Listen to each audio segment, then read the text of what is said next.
gitu. Nah, Densu agak khawatir ya kalau penanganannya dianggap mengecewakan. Ya. Maka itu bisa membahayakan pemerintahan dalam hal ini Pak Prabowo.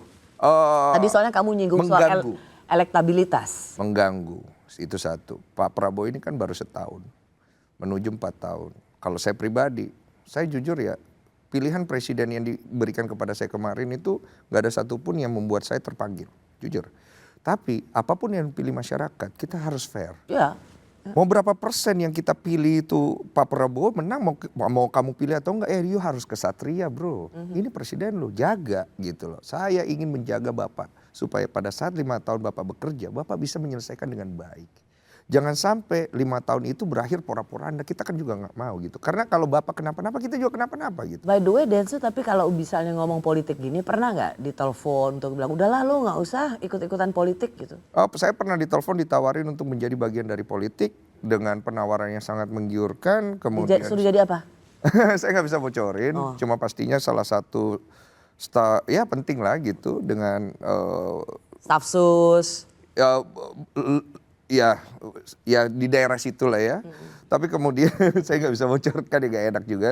Terus kemudian dengan ya nilai-nilai materi yang bisa cukup baik gitu loh. Kenapa ditolak? Karena saya ngerasa belum kesana panggilan saya. Saya masih merasa saya masih harus mengerjakan apa yang saya harus kerjakan sekarang. Tapi saya siap membantu. Membantu untuk apa? Membantu untuk menjaga negara ini menjadi lebih baik sebagai bagian dari warga negara. Saya nggak ngerasa kontribusi saya gede kok. Tapi dengan kalau misalnya dengan apa yang saya punya bisa membantu, saya kasih gitu. Saya mulai ada panggilan ke sana karena saya melihat bahwa mungkin usia di mana ya sudah waktunya saya sudah berhikmat. Iya, dulu saya bantu negara lewat jadi atlet. Bela negara sebagai atlet, sebagai bagian dari tim nasional, wajah dari tim nasional. Sekarang ya dengan saya dikasih kepercayaan oleh masyarakat mungkin lewat podcast, lewat mana ya. Kalau misalnya saya bisa bantu dengan bersuara, kenapa tidak gitu. Cuma saya juga tidak mau kemudian saya menggunakan suara saya hanya untuk sekedar mengejar exposure. Karena untuk mengejar exposure itu buat saya tidak fair sekali. Kemudian saya menunggangi kondisi politik dan isu sosial yang ada di dalam, tapi saya tidak punya ketulusan dalam mengaplikasikan apa yang harus saya kerjakan berupa podcast atau berupa memanggil narasumber. Seolah-olah saya harus jadi berpihak kepada satu sisi.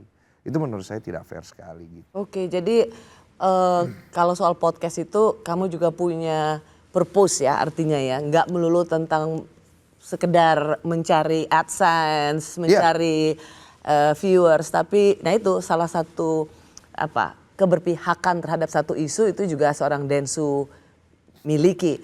By the way sekali lagi aku masih penasaran. Jadi kan dia gemes dia sama gue. Jadi tadi soalnya wah ini jangan sampai menunggangi Pak Prabowo. Kenapa menurutmu kan udah kamu sendiri merasa lihat ya bagus. Ya. Sudah ada di situ TNI Polri of course gitu. Ya. Tapi apa aspek politik apa yang menurut kamu ini berbahaya kalau kelamaan ditanganinya dan berbeda dengan persepsi publik saat ini? Iya, karena setiap pemerintahan itu, setiap kepemimpinan yang ada di situ pasti ada counternya, nggak mungkin nggak. Sejarah sudah menyatakan itu. Dan tidak mungkin hanya dua sisi. Yang satu oposisi pasti ada pihak ketiganya, nggak mungkin nggak. Pihak ketiga apa? Yang berhubungan dengan segala sesuatu untuk kepentingan pasti masalah ini.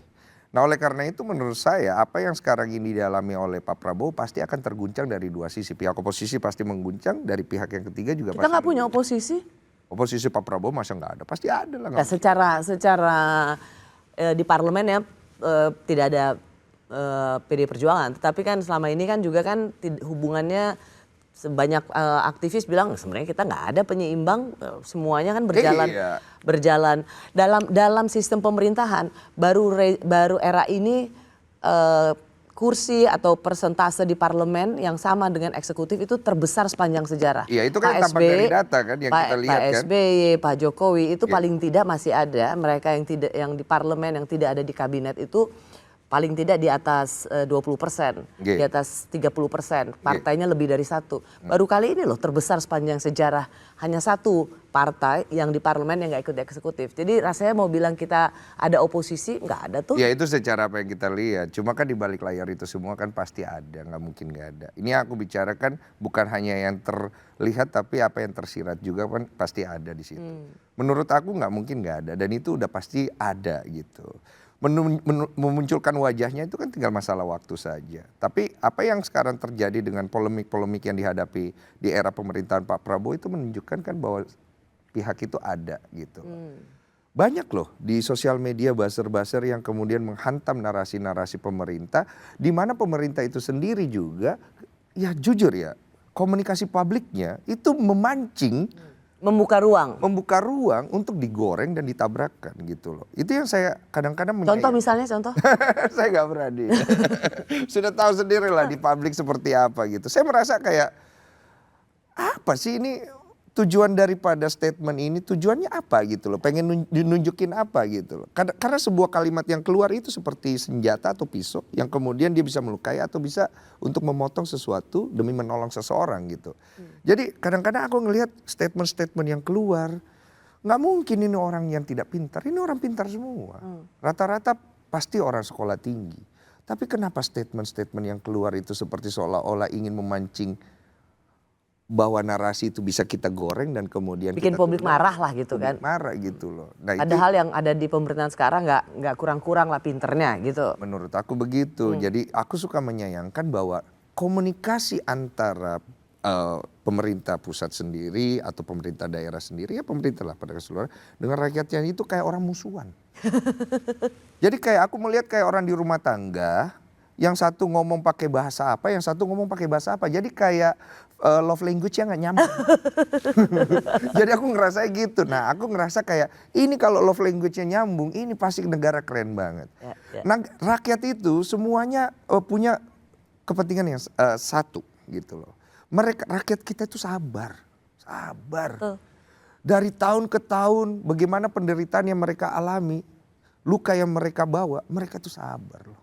Mungkin Jadi jangan kesabaran ini jangan taken for granted. Kan sabar ini. Jadi kemudian bisa jadi semena-mena atau ya lu emang sebagai rakyat ya lu terima aja. Betul.